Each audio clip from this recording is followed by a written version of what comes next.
আজকে এমন একটা তথ্য আপনাদেরকে জানাবো যে তথ্য শুধু শুনলে বা দেখলে আপনারা চমকে উঠবেন। আর আজকে সেই চমক দেওয়ারই পালা রয়েছে। আপনারা জানেন যে এমন একটা খেলা হলো ক্রিকেট, যা ব্রিটিশ জামানা থেকে রাজা-রাজা-দের খেলা হিসেবে পরিচিত ছিল। আর সেই ক্রিকেট বিশ্বে ঘটে গিয়েছে ভয়ংকর দুর্ঘটনা একের পর এক সময়। ১৯৯৩ থেকে ২০০০ সাল কিন্তু গোটা ক্রিকেট দুনিয়া কেঁপে উঠেছিল চাঞ্চল্যকর তথ্যে। হ্যাঁ, আপনি ঠিকই ধরেছেন, বেটিং বা ম্যাচ ফিক্সিং সংক্রান্ত বিষয়। তো এই তথ্য তলাশ করতে গিয়ে নিউজপোল এডিটস আজকে আপনাদের সামনে উপস্থাপনা করছে এই যে গোটা চক্রটা কিভাবে অপারেট হয়েছিল, ক্রিকেট দুনিয়াকে কিভাবে প্রভাবিত করেছিল, সেই গল্পটাই আজকে আমি সৌমেন আপনাদের সামনে বলবো নিউজপোল এডিটসে। সালটা ছিল ১৯৯৩ এবং সেই ১৯৯৩ থেকেই বিশেষ করে ৯০-এর দশকের শেষ থেকে ২০০০ সাল পর্যন্ত কিন্তু গোটা ক্রিকেট দুনিয়া কেঁপে উঠেছিল চাঞ্চল্যকর তথ্যের সঙ্গে। এবং একটা সময় ক্রিকেট আর বেটিং অর্থাৎ সি আর বি যেন সমসাময়িক হয়েছিল এবং তার সঙ্গে আরও একটা টার্মিনোলজি কিন্তু মানুষের মুখে মুখে ঘুরত শব্দবন্ধ, সেটা হচ্ছে ম্যাচ ফিক্সিং। অর্থাৎ ক্রিকেট, বেটিং আর ম্যাচ ফিক্সিং, সি, বি আর এম, এই তিনটে শব্দ কিন্তু ক্রিকেট দুনিয়াকে নাড়িয়ে দিয়েছিল। আর সেই নাড়িয়ে দেওয়ার চমকপ্রদ তথ্য নিয়ে আজকে কিন্তু আমরা এই প্রতিবেদন দর্শকদের জন্য নিয়ে এসেছি। বিষয়টা কি, কখন সামনে আসলো? সালটা ছিল ৯০-এর দশকের শেষের দিকে। তখন অস্ট্রেলিয়া সফরে গিয়েছিল পাকিস্তান। আর পাকিস্তানে গিয়ে অস্ট্রেলিয়া রীতিমতো তখন ক্রিকেট দুনিয়ায় একটা বিশ্ব চ্যাম্পিয়ন্স এবং তারা কিন্তু অপ্রতিরোধ্য হিসেবে নিজেদেরকে প্রমাণিত করেছিল। হট করে সেই সময় পাকিস্তানে কিন্তু তৎকালীন ক্রিকেট অধিনায়ক চলে গেলেন শটাং অস্ট্রেলিয়ানদের হোটেলে এবং অস্ট্রেলিয়ানদের হোটেলে গিয়ে তাদেরকে একটা অদ্ভুত প্রস্তাব দিলেন। যে প্রস্তাব নিয়ে পরবর্তীতে কিন্তু আলোড়ন ফেলে দিয়েছিল ক্রিকেট অ্যাসোসিয়েশন অফ অস্ট্রেলিয়া এবং গোটা ঘটনাটা কিন্তু চাঞ্চল্য তৈরি করেছিল। সেই সময় পাকিস্তান দলের পক্ষ থেকে অস্ট্রেলিয়ান দলে গিয়ে অধিনায়ককে প্রস্তাব দেওয়া হলো, মার্ক ওয়াককে প্রস্তাব দেওয়া হলো যে আপনারা এই দেশে এসেছেন, সব ভালো, কিন্তু আপনারা হেরে যান। কেন হেরে যান?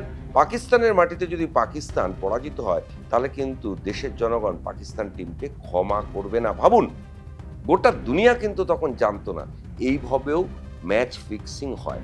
এবং আরও একটু যদি ভিতরে আমরা তথ্য তলাশ করি, এবং পরবর্তীতে এটা নিয়ে পাকিস্তান সুপ্রিম কোর্টের বিচারপতির নেতৃত্বে তদন্ত কমিশন হয়েছিল এবং Australian cricket association of Australia, এবং সেখানেও কিন্তু বিষয়টা চাঞ্চল্যকর তথ্য হয়। কিন্তু সবথেকে চমকপ্রদ তথ্য হয়েছিল কিন্তু ভারতে। সালটা ছিল ২০০০ সাল। ২০০০ সালে তৎকালীন দক্ষিণ আফ্রিকার বিখ্যাত এবং সফল অধিনায়ক হানসে ক্রোনিয়ে ভারত সফর করছিল এবং হানসে ক্রোনিয়ের টিম ভারত সফরে এসেই তারা বিভিন্ন সময় বিভিন্ন বুকিদের সঙ্গে যোগাযোগ করতে শুরু করে এবং বুকিদের সঙ্গে শুধু যোগাযোগ নয়, বিভিন্ন খেলোয়াড়দের তথ্য আদান প্রদান সব কিছুর কেন্দ্রবিন্দু হয়ে গিয়েছিল কিন্তু এই দক্ষিণ আফ্রিকা টিমের সফল অধিনায়ক হানসে ক্রোনিয়ে। রীতিমতো বিষয়টা যখন চোরাগোপ্তাভাবে আসতে শুরু করলো এবং এরপরেই কিন্তু দিল্লি পুলিশ এবং সিবিআই কিন্তু রীতিমতো হানসে ক্রোনিয়ের ফোন ট্যাপ করতে শুরু করলো এবং হানসে ক্রোনিয়ে থ্রু ফোন, মোবাইল ফোন, এই কিন্তু ভাবে ম্যাচ ফিক্সিং করতে শুরু করলো এবং পরবর্তীতে হানসে ক্রোনিয়ে সেটা স্বীকারও করে নিয়েছিলেন এবং হানসে ক্রোনিয়ে স্বীকারের পর গোটা ক্রিকেট দুনিয়ায় কিন্তু একটা আলোড়ন তৈরি হয়ে গেছিল। আর যে আলোড়নে ভারত থেকে প্রথম প্রমাণিত হলো এবং আইসিসির ইতিহাস বলছে এই ২০০০ সালে হানসে ক্রোনিয়ের এই চক্র কিন্তু আইসিসির ক্রিকেট ইতিহাসে প্রথম সংগঠিত বেটিং চক্র। এখন দেখুন, কোন টিম জিতবে আর কোন টিম হারবে এ নিয়ে আমি, আপনি, পাড়ায় আত্মীয় স্বজন, বন্ধু বান্ধব সবাই মিলে বেট ধরি, কিন্তু সেই বেটিংটা ক্রমশ পৌঁছে গেল জাতীয় থেকে আন্তর্জাতিক স্তরে এবং এর সঙ্গে বিভিন্ন দেশের অপরাধী বা মাফিয়া চক্রও কিন্তু জড়িত হয়ে গেল। ফলে গোটা ক্রিকেট দুনিয়ায় কিন্তু একটা অশনি সংকেত দেখা গেল এবং সেই অশনি সংকেতের মধ্যে দিয়ে কিন্তু একটা কালো মেঘ গোটা ক্রিকেট দুনিয়াকে গ্রাস করলো এবং মুহূর্তে সেই মনে করে দেখুন যাদের একটু পুরনো স্মৃতি রয়েছে 1990 সাল থেকে 2000 পর্যন্ত মানুষ কিন্তু খেলা দেখতোই না। প্র্যাকটিক্যালি তারা খেলাটা হওয়ার আগেই জানতো যে কে জিতবে আর কে হারবে। মানে ভাবুন একটা টিম বা ভারত পাকিস্তান খেলছে, আগের থেকেই মানুষ জেনে যাচ্ছে যে কোন টিম হারবে আর কোন টিম জিতবে। এইটাই ছিল ম্যাচ ফিক্সিং, অর্থাৎ ম্যাচের আগেই ম্যাচের ফলাফল একটা নির্দিষ্ট অর্থের বিনিময়ে সেটা প্রকাশ করে দেওয়া। এবং এ বিষয়ে একটা দিল্লি পুলিশের একটা অদ্ভুত গল্প আছে। কিরকম গল্পটা শুনবেন? গল্পটা হলো দিল্লি পুলিশ যখন হানসেক্রো নিয়ে দিল্লি সফর করছেন, গোটা সাউথ আফ্রিকা টিম যখন দিল্লি সফর করছে, তখন হানসেক্রোনিয়ের উপর নজরদারিতে দিল্লি পুলিশের কন্ট্রোল রুমে দুজন কনস্টেবলকে বসিয়ে রাখা হয়েছিল এবং তারা কিন্তু সারাদিন হানসেক্রোনিয়ার ফ্রন্ট ট্যাপ করতো এবং তারপর থেকেই কিন্তু তারা জানতে আসতো। এবং পরবর্তীতে ভারতের সুপ্রিম কোর্টের প্রধান বিচারপতির নেতৃত্বেও কিন্তু এই একটা তদন্ত কমিটি গঠন করা হয়েছিল। এবং ক্রিকেট দুনিয়ার ইতিহাসে আরও একবার বলছি, ভারতই প্রথম প্রমাণ করে দিয়েছিল এই হানসেক্রোনিয়াই হচ্ছে যাবতীয় বেটিং চক্রের মাথা। এবার দেখুন 2010 সালে পাকিস্তান যখন লর্ডসে গিয়েছিল এবং সেই লর্ডসে নো বল করার জন্য সালমান বাটের উদাহরণ আপনাদের মনে আছে, মোহাম্মদ আসিফের উদাহরণ আপনাদের মনে আছে, নো বল করার জন্য তারা কিন্তু পয়সা নিয়েছিলেন। ভাবুন কিরকম অবস্থায়। এবং পরবর্তীতে শেন ওয়ার্ন এবং মার্ক ওয়াককে যখন ক্রিকেট অ্যাসোসিয়েশন অফ অস্ট্রেলিয়া জেরা করেছিল, জেরাতে তারা পয়সা নেওয়ার কথা কবুলও করেছিলেন।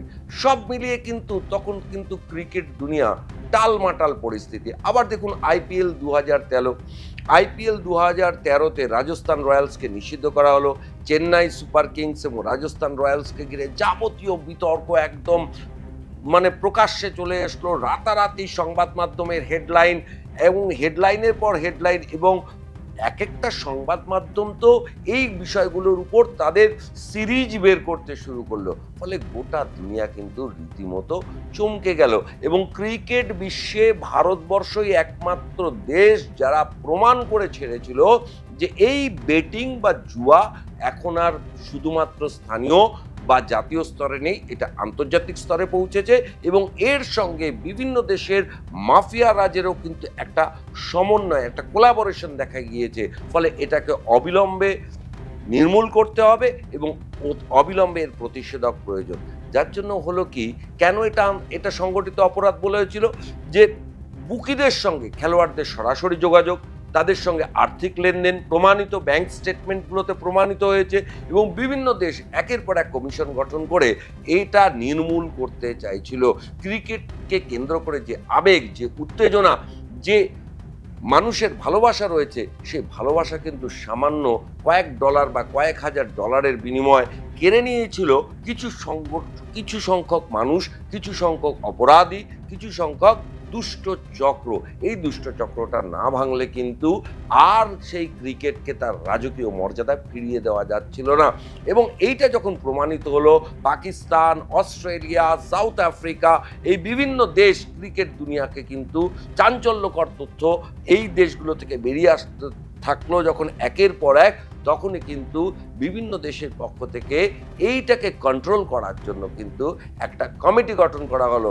তাই আজকে বিভিন্ন দেশ, সেটা পিসিবি বলুন, সেটা বিসিসিআই বলুন, সেটা ক্রিকেট অ্যাসোসিয়েশন অফ অস্ট্রেলিয়া বলুন, সব দেশে কিন্তু একটা অ্যান্টি করাপশন ইউনিট রয়েছে এবং সেই অ্যান্টি করাপশন ইউনিটের মধ্যে দিয়ে কিন্তু খেলোয়াড়দের বিশেষ করে তাদের মোবাইল ফোন সার্ভিলেন্সে রাখা হচ্ছে, তাদের বিভিন্ন রকমের গতিবিধি পর্যবেক্ষণ করা হচ্ছে এবং প্রত্যেকটা বোর্ডের যে অ্যান্টি করাপশন ইউনিট, সেই অ্যান্টি করাপশন ইউনিট কিন্তু রীতিমতো সজাগ দৃষ্টিতে নজর রাখছে এই প্লেয়ারদের উপর। কেননা ক্রিকেটকে বাঁচাতে শুধু সচেতনতাই দরকার নয়, দরকার কিন্তু নজরদারি কেবল প্রশাসন বা বোর্ডের নয়, নজরদারি থাকতে হবে সবাইকে। আজকের প্রতিবেদন এই পর্যন্ত। যদি প্রতিবেদনটি আপনাদের ভালো লাগে তাহলে লাইক করুন, শেয়ার করুন আর কমেন্ট করুন। আর অবশ্যই দেখতে থাকুন নিউজ পোল বাংলা, খবর বিশ্বজুড়ে।